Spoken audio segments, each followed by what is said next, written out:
Will Watch Dogs 2 suck?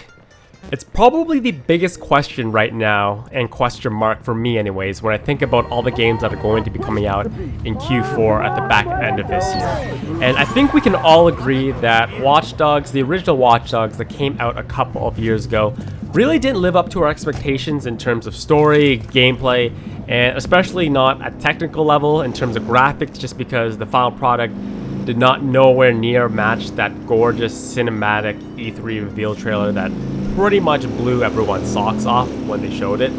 And I was really getting concerned about this game, mainly because we hadn't really seen or heard, as I crashed my motorcycle into the fence because I'm professional, but we hadn't seen any new gameplay from this game, and we're really getting closer to the release date.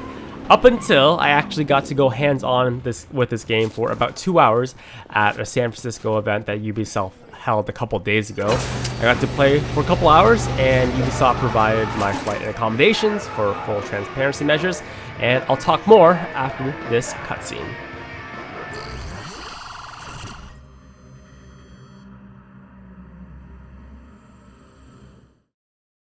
Yo, Wrench. Yo, M. Damn, man, I hope you kept the receipts. Hey, yo, check out this fuck stick. So tell us about Home 2.0. Home systems are completely bulletproof. Your privacy is absolutely secure. Bold claim, Steven. Aren't you worried hacker groups will see that as a challenge? Well, say what you mean, Shirley. Dead sec. Now, if they want to go up against us, I invite them to try. Home 2.0 is an OS with teeth. Yo, he called us out by name? Yep. He don't know who he fucking with. It's on now. And that's why I've been trying to crack 2.0. There's just one teeny little problem. What? Here, hold this. Stand back. Great. Chip! It's a little hard to get out. Look, there's no point in trying to use the previous version's hardware to jack the new OS. Why? Because they changed the ports, following the capital's guide to forced obsolescence. But luckily, a little birdie told me that 2.0 should be packing a farm-fresh 0-day. Ooh, now that might just be a shame. Damn right. And that is why you, my friend, are going to hijack me a 2.0 pre-order shipment before some do-gooder white hat tells Home how to cock-block us.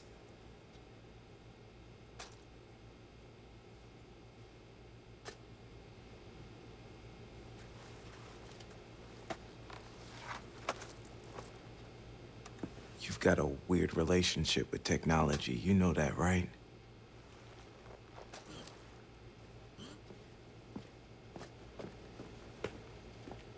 He didn't mean it.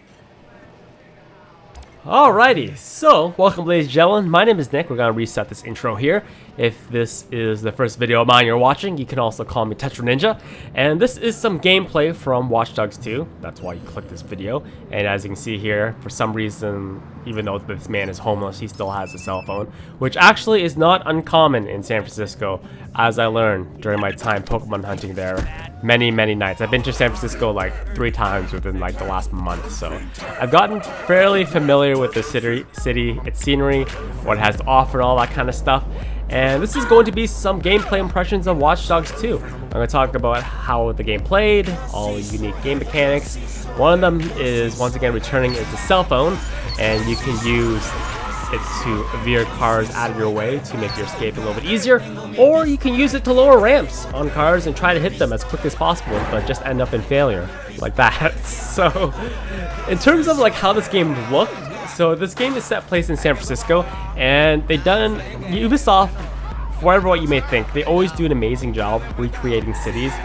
It's basically been like that since the Assassin's Creed games. The cities are always just remade extremely well. They do a lot of research, and like I said, I've been to San Francisco a ton within the last month. I've got to see what the city looks like, how it feels, and it's almost exactly the same. Right down to, there's actually the Ubisoft studio that you can find it in the game. But anyways, this is a main mission. We basically had 2 hours to play main mission, and then play a bunch of other side stuff as well if we had time, racing stuff. So for the next couple episodes, what we're gonna do is we're gonna blast through the main mission, and then the back end will do all the cool extra stuff that you can do while in the game. Check out some shops, some dirt bike racing, some car racing, some collectible hunting. But like I said, for the next couple episodes, we'll focus on the main mission, which is probably what you guys want to see the most of. Marcus, our followers network is becoming a steamroller.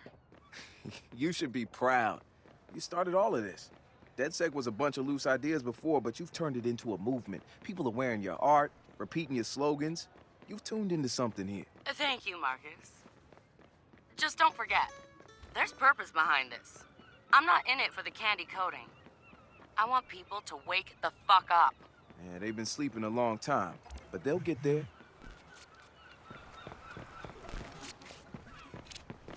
Okay, I'm at Holmes Distribution Center. Great. Okay, so take a look around for a computer, one of those old crap box ones.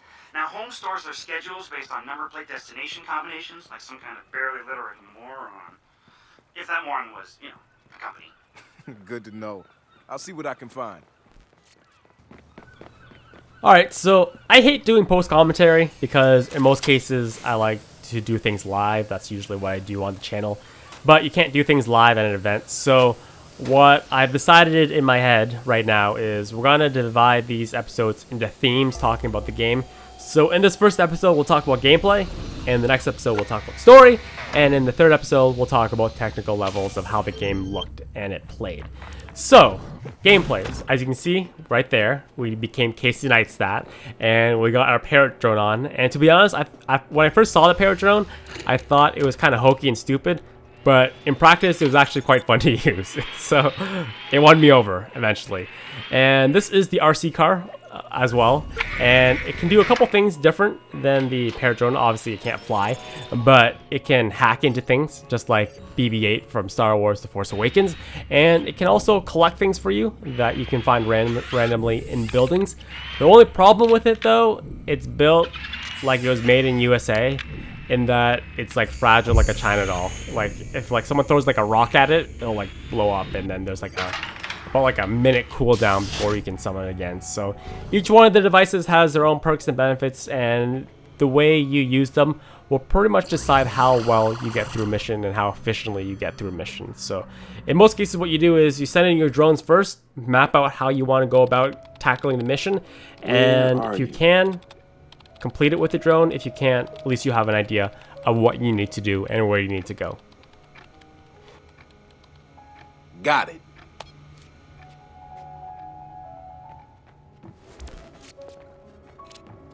I got the list. Okay, great. So now all you have to do is stroll over to the distribution center and match the number plate of one of their trucks to the one that's headed downtown. Man, this is so analog. I told you. Luddites. So, one thing that Ubisoft loves to do, because they pretty much pioneered the Eagle Vision, we play a game where even the robots get Eagle Vision. So, our objective in this mission is to steal that truck, which of course is gold color because it's Ubisoft, and all objectives are always gold. So, what I'm doing here is I'm going to send the drone in first. I'm going to decide what the best option would be to tackle getting this truck out of here. I guess you could try to do it as stealthily as possible. Great. Now what are you waiting for? Smash and grab, my friend. But I decided to listen to Deadmau5 here and just try to YOLO it and smash and grab as quickly as I possibly could. Another reason why I did it as fast as I possibly could is because there's only so much time you have in an event, and if I were to actually be playing this on myself, I would like map up this like perfect strategy where I'd go in and take in all the extra stuff, do all the collectibles and things, but time limits are a bitch. So what I decided to do after kind of figuring out the entire area, I just decided that the water route would probably be the best option. I got Marcus to go in the water, up the bridge, stun gun the guy, steal the truck, and get the fuck out of Dodge as quickly as possible. But you do have options of what you want to do. For the first couple missions, what I did is I tried to make use of the drones as much as I possibly could. It was fun, but it was also fun trying to go hands-on as well, just playing as Marcus and using the different weaponry at your disposal. So the gameplay does allow you to play how you want, if you want to try to be as stealthy as possible, or even though the Marcus doesn't really have that much health, which makes sense because he's literally wearing like hipster clothing, it does give you a little bit of leeway, but you do not have that much health to go gun blazing. So your best bet is just to map out your best place that you want to go and kind of go from there. We'll follow up with the description of the target. Over. So if I would have actually stayed in this area, definitely would have died. So I just got in the car as quickly as possible. See, they're already shooting at me, and we get out of here. And then you kind of during the getaway scene, you do the standard GTA thing where they will chase you for a while and you just try to escape the little cone of the area.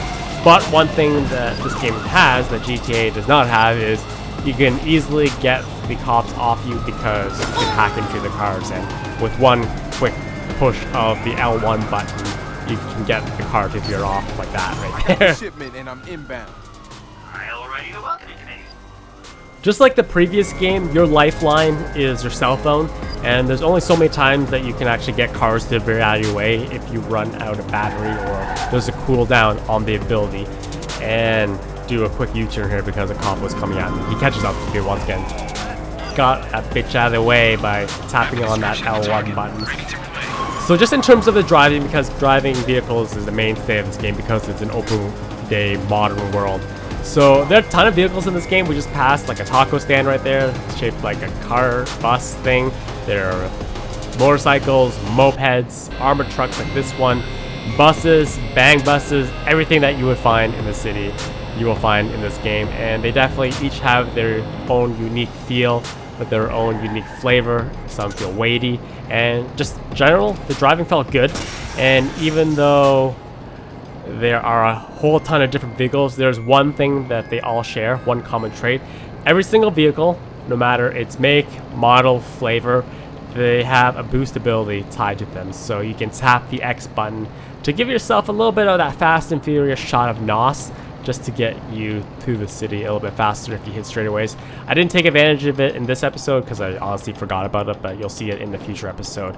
And as well, just some other gameplay things. Your parrot drone can do some things like dropping bombs from the sky. Your RC car will act as a distraction. I'm pretty sure it can like whistle at people as well, just to draw them closer to you. And yeah, just a lot of fun stuff that was not in the first game that were refined, and they've actually cut out a bunch of other stuff that I really didn't like from the first game as well. So impressions of my 2-hour demo were actually pretty good. There was actually a lot of cool things that I got to try out, and if I had more time, I definitely would just try to tackle things in more variety of ways, which this game does do a good job of giving you options of how you want to tackle missions. But there's like a bunch of cutscenes coming up, so I'm gonna let you guys enjoy it, and we're gonna end this video right here. I will see you guys in part 2 where I'll talk about more about the graphics and the story. But other than that, thank you guys for watching. Hope you guys enjoyed. As always, if you enjoyed, drop the video a quick thumbs up, and I shall see you guys next time, alright?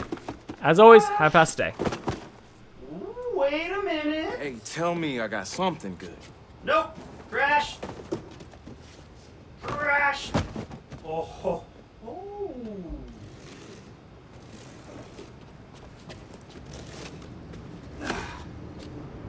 Well, you got the goods.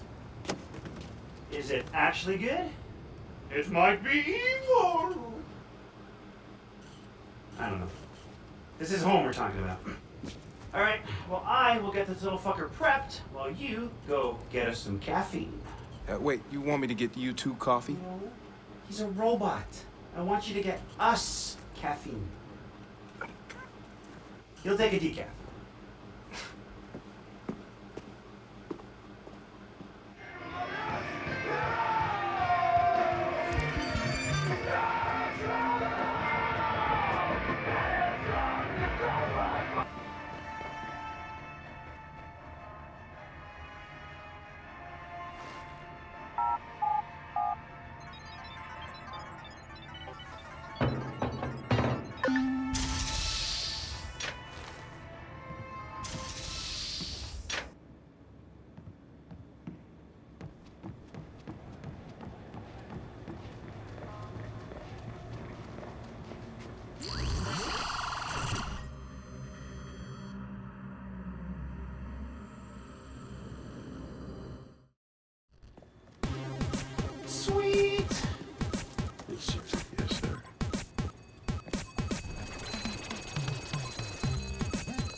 job. I'm We'll not figure it out. saying you're blaming me. I'm just saying that's the right component. Hey, No, that's what you're asking me to reprogram from the beginning. Stop.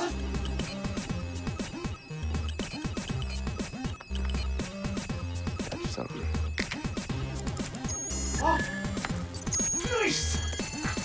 Finally got it. Good job. Good job. Hey. No more bulls. These are like liquid cocaine. You think that's a good idea for Josh? Nope. Never happened.